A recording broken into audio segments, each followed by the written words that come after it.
I think there's a lot of guys who think like, oh, I want this like this meek woman who does whatever I say and will just listen. And it's like, where's the growth in that? Where's the connection, Exactly. the polarity in that? Well, and go ahead.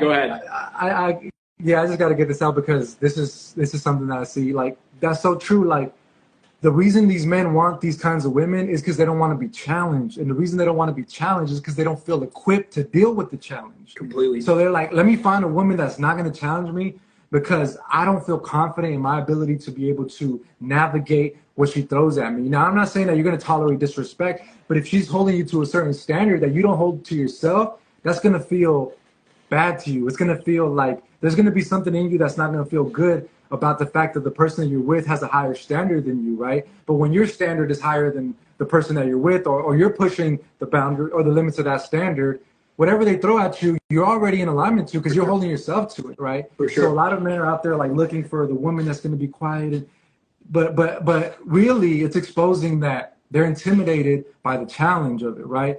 So that's the kind of like the thing that you don't see them talk about, but that if you have the eyes to see, you'll see like that's what's really going on. Yeah.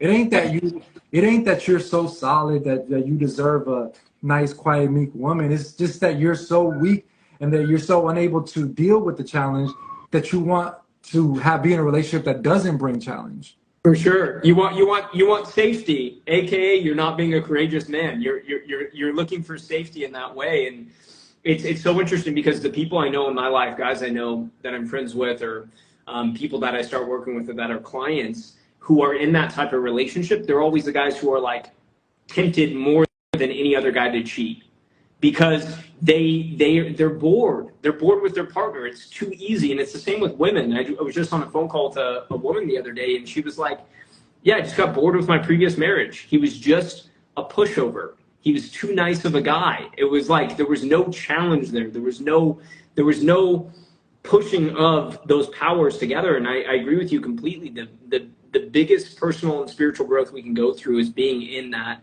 relationship with each other, which goes back to what we were talking about around the idea of the red pill of never opening up, never being vulnerable. If you're that way, you're not going to go through the growth. You're not going to go through the power of that relationship. You're not going to be able to up-level yourself and up-level the relationship in a way where you guys can be that connected and that in love and that you can go through those experiences in that way together. So I agree completely. Yeah.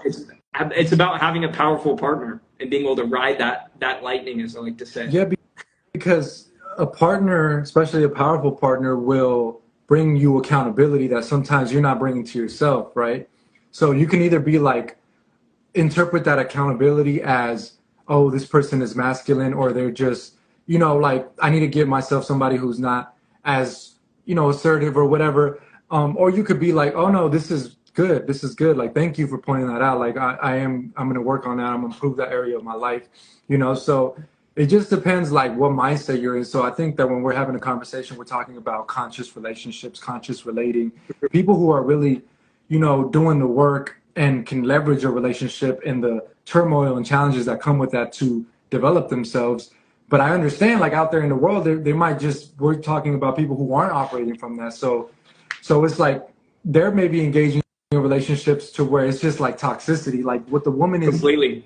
The challenge that the woman is bringing isn't coming from a place of self-development, but just a toxic place, a place where, like it's just the dynamic is like, she's just pushing your buttons, but not for your best, not for the interest of your best development, but just because there's something within them that they're dealing with and haven't been able to process. But then that also shows that that's a reflection of you because you've been able to attract this person. So the whole thing is a fucking mess, right?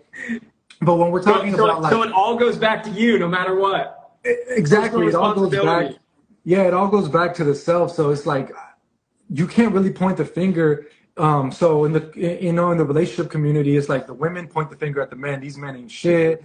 These men are out here just there's no around. More masculine men. No more masculine. Blah blah blah blah blah. And then the men are like, oh, these women out here are masculine. They just want to be independent. So it's like I get it that there's things that you don't agree with, but then it's like, what does that have to do with you? And so if you're attracting that just says everything about you. So you're just exposing yourself. Like if this is all you deal with on an ongoing basis, it's you. Yeah. It's you. This is who you are, and you get more of this because it's not my experience. That's not how I'm interpreting. That's not what I'm receiving. So it must be something within the individual, right? So yeah, I just think that we need to reformulate this conversation and talk about it in a way where there's more accountability on both sides, and to also know the roles that we play. Because like I don't necessarily believe that a woman is supposed to be completely meek and quiet and your peace. Sure. I do think that there are aspects of women that are biologically designed to test you and see if you're solid, and that's okay. Like there can be a point where that crosses over into disrespect, and you have to. But like I said, if you have your boundaries, anyways, that's not going to matter because you won't tolerate that. Completely. But I do think that we have to learn how to interpret. Like, is she like pushing me to grow, or is she just trying to demean me? You know, you have to know the difference between those two things, and that it's okay for her to want you to be more solid and you know test you in that way.